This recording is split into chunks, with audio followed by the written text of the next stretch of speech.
अनिष्ट निवारण के लिए महामृत्युंजय मंत्र को विशेष महत्व क्यों? शास्त्रों एवं पुराणों में असाध्य रोगों से मुक्ति एवं अकाल मृत्यु से बचने के लिए महामृत्युंजय जप करने का विशेष उल्लेख मिलता है। महामृत्युंजय भगवान शिव को प्रसन्न करने का मंत्र है। इसके प्रभाव से व्यक्ति मौत के मुंह में जाते जाते बच जाते हैं। मरणासन्न रोगी भी महाकाल शिव की अद्भुत कृपा से जीवन पा लेते हैं।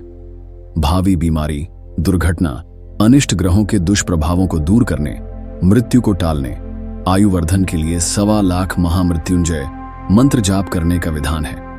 जब व्यक्ति स्वयं जप न कर सके तो मंत्र जाप किसी योग्य पंडित द्वारा भी कराया जा सकता है। सागर मंथन के बहुप्रचलित आख्यान में देवासुर संग्राम के समय शुक्राचार्य ने अपनी यज्ञशाला में इसी महामृत्युंजय के अनुष्ठानों का प्रयोग करके देवताओं द्वारा मारे गए दैत्यों को जीवित किया था। अतः इसे मृत संजीवनी के नाम से भी जाना जाता है। ऋग्वेद में महामृत्युंजय मंत्र इस प्रकार है। ओम त्र्यंबकं यजामहे सुगंधिं पुष्टिवर्धनम् उर्वारुकमिव बन्धनान् मृत्युर्मोक्षयमामृता। अर्थात हम त्र्यंबकम यानी 3 नेत्रों वाले शिव भगवान की पूजा करते हैं। मैं पुष्टिवर्धक खरबूजे की भांति मृत्यु के बंधन से मुक्त हो जाऊं, अमृत से नहीं। पद्म पुराण में महर्षि मार्कंडेय कृत महामृत्युंजय मंत्र व स्तोत्र का वर्णन मिलता है, जिसके अनुसार महामुनि मृकंडु के कोई संतान नहीं थी। इसीलिए उन्होंने पत्नी सहित कठोर तप करके भगवान शंकर को प्रसन्न किया।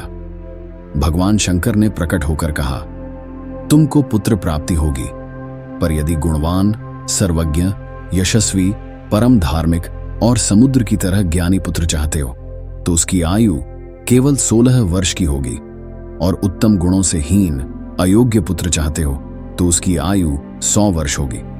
इस पर मुनि मृकंडु ने कहा, मैं गुण संपन्न पुत्र ही चाहता हूं, भले ही उसकी आयु छोटी क्यों ना हो, मुझे गुणहीन पुत्र नहीं चाहिए। तथास्तु कहकर भगवान शंकर अंतर्धान हो गए। मुनि ने बेटे का नाम मार्कंडेय रखा। वह बचपन ही भगवान शिव का परम भक्त था।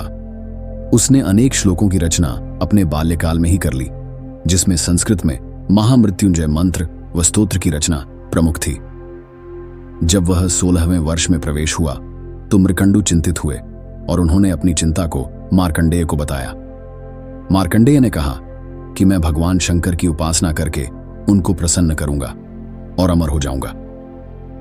16वें वर्ष के अंतिम दिन जब यमराज प्रकट हुए तो मार्कंडेय ने उन्हें भगवान शंकर के महामृत्युंजय के स्तोत्र का पाठ पूरा होने तक रुकने को कहा।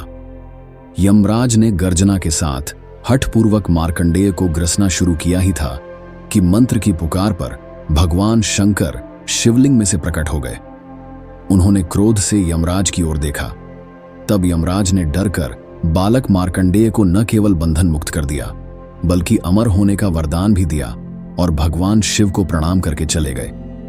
जाते समय यह भी कहा कि जो भी प्राणी इस मंत्र का जाप करेगा उसे अकाल मृत्यु और मृत्यु तुल्य कष्टों से छुटकारा मिलेगा।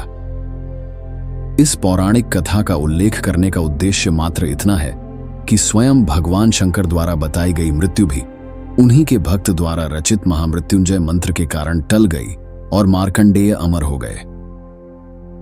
तो दोस्तों, आज की इस रोचक चर्चा में हमने जाना हिंदू रीति रिवाजों और परंपराओं के पीछे छिपे गहरे अर्थ।